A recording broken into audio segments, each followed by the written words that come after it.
본문 말씀은 세례 요한의 제자들의 금식에 대한 질문에 대한 예수님 대답, 그 12회 동안 혈루증을 앓았던 여인은 고쳐주시고 또 죽은 소녀를 살려주신 예수님의 행적에 대해서 기록되고 있습니다.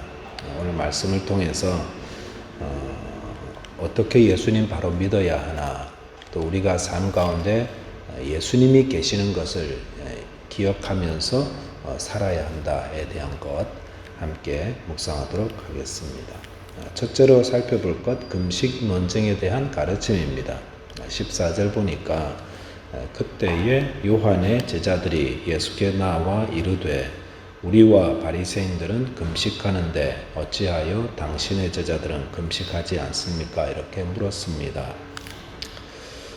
세례 요한의 제자들이 금식에 대한 것을 가지고 예수님께 왔습니다. 당시에 알려진 바에 의하면 바리새인, 서기관, 또 세례 요한의 제자들 다 그래도 하나님 그래도 잘 믿어보려고 하는 그런 사람들이었는데 그들은 월요일과 목요일에 금식을 했다 이렇게 알려져 있습니다. 그러니까 제대로 좀 하나님 믿는다는 사람들은 월요일하고 목요일 보면 다 금식하고 있는데 예수님의 제자들도 나름대로 하나님 잘 믿는다고 하는 사람들 같은데 금식하지 않더라는 겁니다. 그래서 예수님께 와서 물었다 이렇게 볼 수가 있습니다. 그럴 때 15절에 보면은 예수께서 그들에게 이르시되 혼인집 손님들이 신랑과 함께 있을 동안에 슬퍼할 수 있겠느냐. 그러나 신랑을 빼앗길 날이 이르리니 그때는 금식할 것이니라라고 했습니다. 예수님은 그의 제자들이 금식하지 않는 이유를 그들이 신랑과 함께 있기 때문이다 이렇게 말씀하셨습니다. 신랑이 누구죠? 예수님이죠. 예수님. 그러니까 예수님과 함께 있을 동안에는 제자들이 슬퍼하는 건 맞지 않다 이렇게 말씀하신 것입니다. 그리고 신랑을 빼앗길 날, 즉 예수님 빼앗길 날이 올 건데 십자가에서 죽으실 때입니다. 그때는 당연히 자연스럽게 슬프고 고통스러우니까 금식할 수밖에 없을 거다 이렇게 말씀하신 겁니다. 여기서 우리가 좀 집중해야 될 게 뭐냐면은 예수님이 누군가, 예수님이 자신을 누구라 표현하셨는가에 대한 걸 좀 봐야 됩니다. 예수님은 금식에 대한 말씀하시면서 자신을 신랑이라고 하셨습니다.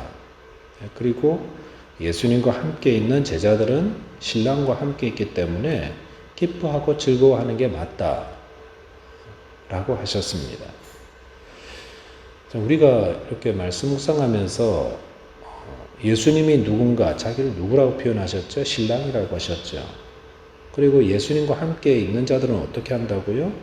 기뻐하고 즐거워하고. 우리가 예수님 믿는 것을 굉장히 고행으로 여겼던 그런 때가 있습니다. 그래서 예수님 믿으면서도 고통스럽게 하고 자기를 막 연단하는 그런 스스로 그렇게 하는 거를 예수 잘 믿는 게 아닌가 이렇게 여겼던 때가 있습니다. 물론 마음을 괴롭게 하고 또 혹은 슬플 때에 금식하며 기도하는 거 참 맞죠. 바람직합니다. 그런데 예수를 믿는다면서 항상 심각한 얼굴로 다니고 또 웃지도 않고 되게 웃으면은 격 떨어진다. 신앙을 가볍게 여기는 것처럼 그런 것처럼 보인다. 세상 근심 다 짊어지고 다니는 그런 모습이 과연 그 신랑 되신 예수님과 함께하는 모습인가라는 걸 우리가 한번 되돌아볼 필요가 있습니다. 여러분 결혼식 자리에 가보셨지 않습니까? 특별히 결혼식이나 피로연 자리 가보시면 이 옆에 신랑 친구들이 있지 않습니까? 지금 오늘 성경에 나오는 혼인집 손님들이라는 것은 신랑 들러리라고 이렇게 해석하고 있습니다. 그 들러리 온 신랑 친구들이 신랑이 이렇게 있으면 옆에 한 3명, 4명 서 있잖아요. 까맣게 양복 딱 입고. 그분들 표정이 어떻던가요? 신랑은 막 긴장하고 있어도요. 그 옆에 친구들은 막 여유가 있고 기쁨이 있고 미소가 있고 신랑보다 더 행복해 보이죠. 그게 바로 우리라는 겁니다. 우리가 지금 신랑 되신 예수님과 함께 있는데 그 신랑의 친구들의 삶을 우리가 지금 살아가고 있는 것입니다. 우리가 신앙을 너무 우울하고 경직된 것으로 이렇게 여겨서는 안 됩니다. 물론 우리가 하나님을 경외함으로 섬기지만 거기에는 우리 안에서부터 나오는 기쁨과 또 감사와 만족과 행복이 있는 것입니다. 이 말을 또 다르게 또 해석해서 예수 믿으면 만사형통이다, 아프지도 않고 문제도 없고 이런 건 아닙니다. 우리는 모든 무거운 짐을 신랑 되신 예수님께 맡기는 겁니다. 그리고 예수님을 통해서 하늘의 신령한 복을 우리에게 지금 다 부어주고 있는 것을 우리가 믿습니다. 그리고 앞으로도 살아갈 동안 항상 예수님을 통해서 우리의 삶을 항상 선하고 아름다운 길로 인도하고 계시다는 것, 또 이것도 믿죠. 그러니까 신앙생활은 근심 걱정에 막 사로잡히고 막 무게 잡고 막 슬퍼하고 고행하고 이런 게 아니고 주님과 동행하면서 주의 능력 때문에 늘 기뻐하고 감사하고 그 신랑 되신 예수님 우리 떠나지 않는다고 하셨습니다. 사도 바울이 데살로니가전서 5장 16절 17, 18절에서 항상 기뻐하라, 쉬지 말고 기도하라, 범사에 감사하라. 항상이에요. 항상 이거는. 항상 기뻐하고 항상 감사하고 모든 일에 감사하고 모든 일에 기도하고. 그 다음 뭐라고 했습니까? 이는 그리스도 예수 안에서 예수님이 주시는 거예요. 예수 안에서 우리를 향한 하나님의 뜻이다라고 말씀하셨습니다. 우리 오늘도 어떻게 살아갑니까? 많은 문제들과 함께 살아가면서도 우리와 누가 있습니까? 예수님이 함께 계시고 우리 신랑 되신 예수님의 들러리로 이렇게 늘 살아가고 있습니다. 그래서 이 신앙을 가진 분들은 늘 그렇게 찬양하죠. 주 안에 있는 나에게 땅 근심 있으랴, 십자가 밑에 나아가 내 짐을 풀었네. 주님을 찬송하면서 할렐루야. 이 찬송 가사대로 우리 신랑 되신 예수님 지금 우리와 함께하고 계십니다. 이 새벽에도 함께 계시고 또 여러분 또 오늘 일터에도 또 살아가는 곳에 예수님 함께 계세요. 예수님 손 붙잡고 오늘도 기쁨과 감사로 충만한 그런 하루 되시기를 주님의 이름으로 축원드리겠습니다. 두 번째는 예수님이 우리의 구원자 되십니다. 18절 이하에 보시면 잘 아는 말씀이 이렇게 두 가지가 겹쳐서 이렇게 나오죠. 예수님 찾아왔던 두 사람에 대해서 이야기하고 있습니다. 한 사람은 자기 딸이 방금 죽었는데 예수님 오셔서 그 몸에 손 얹어 주시면 살아나겠습니다 라던 한 관리였고, 또 한 사람은 12년 동안 혈루증, 즉 피가 몸에서 흐르는데 멈추지 않는 아마도 부인병이었던 것 같습니다. 그래서 그 병을 치료하지 못해서 오랫동안 고생했던 한 여성이셨는데 그분이 예수님 뒤로 와서 예수님 고독가를 만짐으로 고침받았다라는 그런 내용입니다. 이 두 사람이 당면한 문제는 가만히 생각하면 참 고통스러운 문제입니다. 한 사람은 자기 딸이 죽는 고통을 당했습니다. 자식이 부모보다 먼저 죽었으니까 그 아픔이 얼마나 크겠습니까? 그리고 또 한 사람은 오랫동안 병으로 고통받던 문제였는데 이게 또 드러내지 못하는 거잖아요. 누가복음에 보니까 여러 해 동안 돈 쓰고 시간 쓰고 여기저기 다니면서 병 낫는다 그러면은 온갖 약도 다 쓰고 막 그랬을 건데도 차도가 없어서 지칠 대로 지친 그런 모습이었습니다. 딸을 잃은 고통도 참 크고요.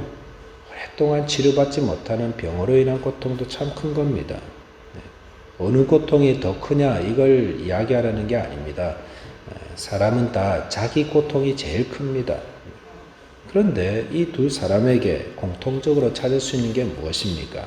그것은 자신이 당하고 있는 문제와 고통을 예수님께 가지고 나왔다는 겁니다. 이게 중요한 거죠.